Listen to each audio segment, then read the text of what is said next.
ऐ देश के वासियों, तुम सुनो इन रंगों की पुकार को, कह रही है तुम सहेज लो यहाँ की संस्कृति, परंपरा और संस्कार को।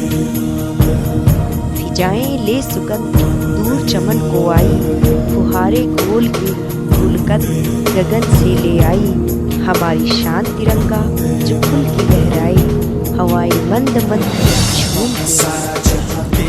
भारत की संस्कृति न केवल प्राचीन है बल्कि विशाल और महान है, और ये मिट्टी की खुशबू हमारे सपनों को याद दिलाती है।